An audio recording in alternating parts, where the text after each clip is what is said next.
ada beberapa klaster, ada klaster luar negeri, ada klaster Jakarta, ada klaster di masjid apa ya. Terus, nah ini kita telusuri terus.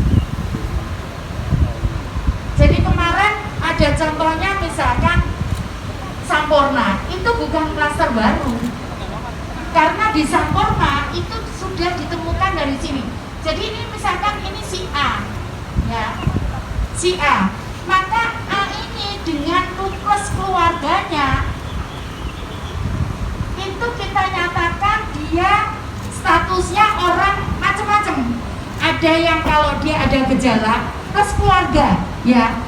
Kalau misalkan pertama dia datang ke luar negeri, karena dulu kan kita belum monitor, nah itu plus keluarganya itu kita masukkan ke dalam orang dalam semuanya. Ada yang dia ada gejalanya, ya kalau ada gejalanya dia masuk gejala berat, dia masuk PDP. Kalau ada gejala ringan dia masuk ODP. Kalau nggak ada gejala itu dia masuk OTG, orang tanpa gejala. Nah ini ditelusuri, kemudian A ini kemana? A ini mesti ke mantan misalkan. Maka kemudian ditanya dia, kamu bersahabatan tangan dengan siapa? Oke, dengan si B plus si C. Terus kamu kemana aja setelah itu? Oh ya, aku ke kantor, aku ketemu dengan D, E, F. Maka ini plus keluarganya itu menjadi seperti ini tadi. Dia kalau ada gejala menjadi PDP yang berat, terus kemudian agak ringan menjadi ODP. Kalau tanpa gejala itu OTG. Itu semua kita awasi. Semua kita awasi. Totalnya saat itu ada 4.800.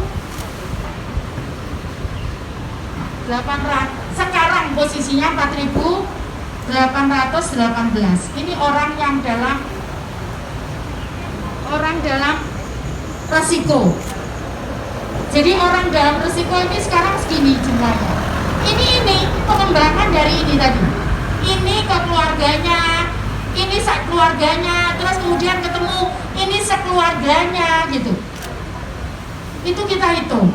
Nah, saat kejadian itu sebetulnya masih kurang lebih 4.000 sekian. Tapi lama-lama kita nggak ada alat untuk ngontrol sehingga kita tidak bisa misahkan. Sebetulnya misalkan si B ini keluarganya di rumah itu ada 5. Kalau kita punya alat, kita bisa misahkan 5 ini belum tentu semua terkena, belum tentu semua positif. Terbukti dari tes sekarang ini, satu rumah itu ada yang positif, ada yang enggak. Nah kalau 5 ini, kalau dulu kita punya alat, itu mungkin bisa, misalkan yang positif 2, yang negatif 3 misalnya. Nah ini bisa dipisah, dipindah kemana seperti yang kita lakukan di hotel pop itu. Nah tapi saat itu kita nggak punya alat, sehingga mereka cuma nggak boleh keluar aja. Nah permasalahannya kalau mereka nggak bisa keluar, mereka memang nggak nulari orang lain, tapi mereka menulari keluarganya ini. Jadi kenapa kemudian ini menjadi besar setelah kita tes ini gitu. Karena satu, waktu itu akan juga berpengaruh terhadap penularan itu. Semakin kita cepat tangani, misalkan kayak kemarin yang teman-teman mungkin lihat di Bersiap PPI, dulu tuh hanya 5 orang awalnya, tapi kemudian kita tutup karena kita nggak boleh kemana-mana. Nah satu rumah itu ada yang 36 orang, ada yang 7 orang, ada yang 15 orang gitu. Nah kemudian karena kita nggak punya alat-alat, mungkin semakin lama semakin banyak. Kemarin hasilnya tes swab 47 orang itu 19 positif, 12 negatif. 19 kita antar semua ke rumah sakit. Ya, jadi seperti itu. Nah kemarin juga kita tes karena kita sudah punya alat. Kita tes OTG. OTG kita saat itu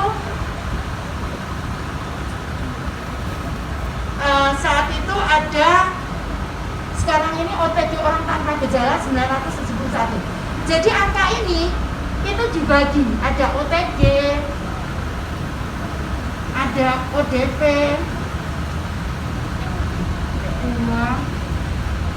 2957, yang PDP-nya 1540.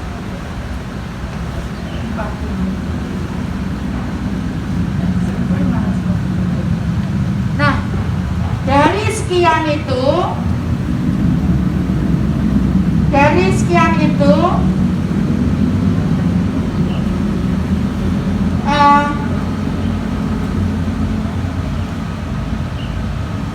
jadi kalau ngomong ini ya, kalau ngomong apa namanya, kalau dia positif yang konfirm,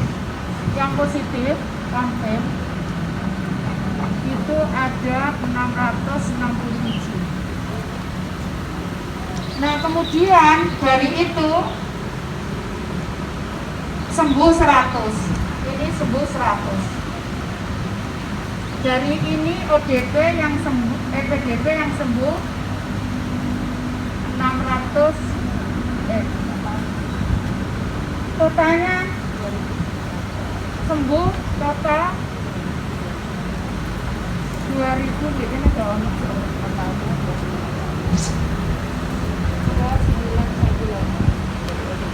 dari ODP ini totalnya yang sembuh 2918. Jadi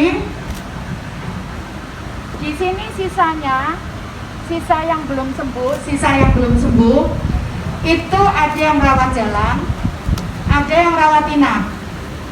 Nah, sekarang kita kemarin bisa, karena kita punya alat, kita tes kurang lebih 1083 yang kita swab. Baru keluar 278, yang 68 positif. Tadi makanya ini nggak boleh ditunda, karena kalau ditunda semakin banyak dia nulari keluarganya kalau dia di dalam rumah. Nah, kemudian kita juga melakukan rapid test, itu kurang lebih 4.266. Hasil reaktif atau positif itu 370, negatifnya 3.896. Jadi itu teman-teman syarat kita mencarinya. Jadi kayak kemarin ketemu seseorang di sebuah perusahaan X, itu ternyata dia tertular merawat ibunya. Itulah kenapa kita mendorong. Jadi karena menulari ibunya, kita harus cek semua keluarganya anaknya, cek semua keluarganya ibunya, kemudian cek saudara-saudaranya, mungkin juga sempat merawat gitu, tapi nggak terdetek. Jadi kita harus cek semuanya, cabang-cabangnya itu harus kita periksa semua. Nah, akhirnya seperti ini angkanya. Jadi kira-kira angkanya seperti ini belum keluar. 1083 ini belum keluar, tunggu hasilnya masih 805. Gitu kira-kira. Sampai di sini masih ada yang mau ditanyakan? Sampai di sini. Oh, cedek dong, ini bicaranya. Jarak-jarak ya? Mungkin mempressure cluster ini seperti apa? Jadi ada 16 cluster. Tadi yang saya katakan, jadi sisanya karena sembuh ini dari 4.000 tadi berapa? 818, sembuh ini 2.918 dan meninggal mana yang 79. Jadi sisa dari itu yang sekarang masih kita awasi. Ada rawat inap, ada rawat jalan. Nah, sekarang kalau yang positif itu yang rawat jalan kita paksa untuk masuk ke rumah sakit supaya dia juga nggak bebani keluarganya. 79 seperti kemarin ada 6. 80, tapi yang murni COVID itu 4. Yang lain dia punya jantung, yang itu. Tapi sekarang ini memang semua penyakit kalau meninggal kita harus perilakunya seperti COVID. Ada yang kemarin meninggal ternyata enggak, negatif. Semua sudah takut dikira kena COVID, ternyata dia negatif hasil tesnya, dia seperti yang di rumput itu. Seperti itu kira-kira. Jadi sebetulnya kalau klaster itu nggak bisa karena dia membawa terus gini loh. Jadi cuma 16 klaster tapi dampaknya ke 4.800 ini. Gitu.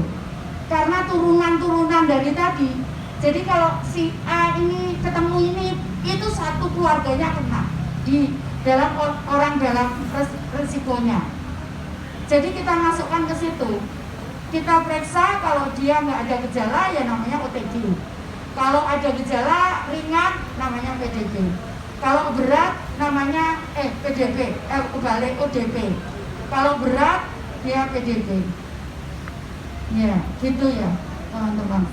Jadi sekarang ini yang kita lakukan adalah kami berkomunikasi dengan rumah sakit untuk mendorong yang hasilnya positif, yang sudah kita tes swab ini positif, kita masukkan ke rumah sakit supaya dia tidak membebankan di keluarganya.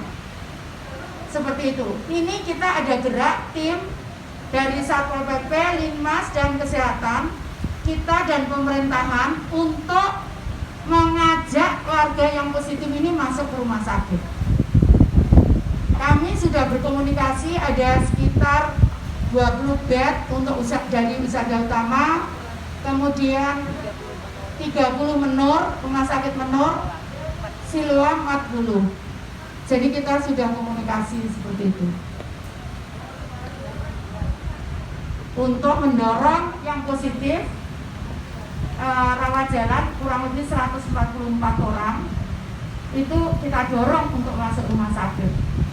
Memang ada yang sudah 85 usianya, ada yang 70, itu biasanya keluarganya nggak mengizinkan. Cuman kalau nggak mengizinkan itu kan resikonya menulari putranya yang rawat. Karena biasanya sulit untuk menerapkan protokol perawatan di rumah, itu sulit sekali. Bahkan kemarin contohnya misalkan pengiriman makanan, saya koreksi dari kelurahan untuk mereka bungkusnya satu kotaknya, tapi kemudian ditumpuk gitu. Nah ini nggak boleh. Jadi nggak boleh, harus sendiri-sendiri. Nah ini susah menerapkan protokol perawatan ini di rumah. Karena itu kita dorong untuk yang lain untuk mau dirawat, yang positif mau dirawat di rumah sakit. Gitu. Sampai di sini teman-teman. 4.818 itu ODR ya Bu ya? ODR, tapi sudah sembuh sekian. Terus meninggal 80. Yang confirm positif 4.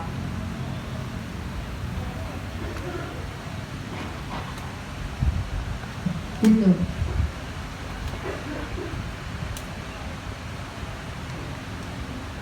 Ya. Tempat-tempat yang notabene konsentrasi para ini banyak di luar kampung lain untuk mengantisipasi, karena kita juga nggak tahu UPB, kita juga nggak tahu kedepannya seperti apa. Jadi yang kita lakukan, kita sudah memberikan protokol untuk perindustrian, perdagangan, mall, bahkan apartemen itu kepada mereka. Nah, yang kita lakukan sekarang ini kecamatan, Satpol PP dan perdagangan ngontrol semua untuk mereka mengikuti protokol yang sudah kita buat. Jadi sebetulnya kalau kita mengikuti protokol yang sudah kita lakukan, misalkan social distancing, kemudian selalu cuci tangan, itu nggak perlu khawatir sebetulnya. Cuman masalahnya ya kalau jaraknya terlalu dekat, itu yang yang bahaya. Karena itu kemudian kenapa kita kontrol terus. Jadi kecamatan bekerja sama dengan TNI Polri kontrol terus yang ini, masuk ke perusahaan-perusahaan, masuk ke pertokoan untuk melakukan, kalau nggak salah malah kemarin Satpol PP sudah menindak beberapa toko yang melanggar. Jadi mereka proses sesuai perdanya. Ya. Ini kan Wisma akan melakukan seperti apa untuk inisiatif ataupun hubungan yang disampaikan oleh petugas Satpol PP untuk penegakan hukum konteks itu seperti apa misalnya untuk petugas kerumunan atau mereka yang masih membandel atau masih inisiatif? Langsung diproses kemarin itu kalau nggak salah langsung diproses, KTP-nya diambil kemudian diproses di pengadilan. Kalau nggak salah seperti itu sudah dilakukan sama Pol PP mulai kemarin lusa. Terus kita juga ngatur pasar juga. Sudah beberapa pasar sudah kita atur. Kemudian juga kecamatan kelurahan itu juga melakukan hal yang sama. Ya, bahkan Pak malam pun mereka gerak. Capek memang. Vlog di sini untuk anak-anak muda. Ya, anak. Jadi yang pertama tetap kita harus jaga protokol kesehatan kita. Jadi social distancing, kita harus cuci tangan, harus jaga kebersihan muka dan macam-macam, kemudian pakai masker. Dan saya berharap para toko-toko itu kalau misalkan banyak, tolong diminta antri, jadi dibatasi yang masuk di dalam toko itu, supaya tidak ada desak-desakan. Itu saya berharap gitu. Tapi kemarin sudah dilakukan tindakan oleh Pol PP. Jadi sudah diperingatkan, bahkan ada kecamatan kalau nggak salah itu juga ada yang menindak. Sudah diperingatkan 3 kali, tetap membandel, ya sudah ditindak gitu. Jadi saya berharap kalau kita ikuti protokol, saya percaya kita nggak kenapa-napa gitu. Tapi kita memang harus disiplin. Kuncinya disiplin. Gitu. Ya. Ini kan perpanjangan PSBB kan 2 minggu, ditambah 2 minggu lagi, dan tentunya berbarengan dengan Lebaran, Bu. Nah ini ada himbauan untuk tidak ujung-ujung tradisi. Enggak. Sekarang aja, kemarin kita berapa kali ada orang luar kota datang itu loh, warga lapor. Sekarang warga sangat sensitif soal itu. Jadi saya percaya warga mengerti lah tentang itu. Kita sekarang apalagi pengunjung-unjung, sekarang kita bisa minta maaf lewat online juga. Tidak usah lah, kita nggak perlu lakukan itu ya. Oke. Gitu. Jadi kita laporan itu dari kelurahan itu ada yang datang dari luar kota, dilaporkan malam-malam. Warga melaporkan. Jadi sudah seperti itu yang dilakukan oleh warga Surabaya, kepeduliannya. Udah ya.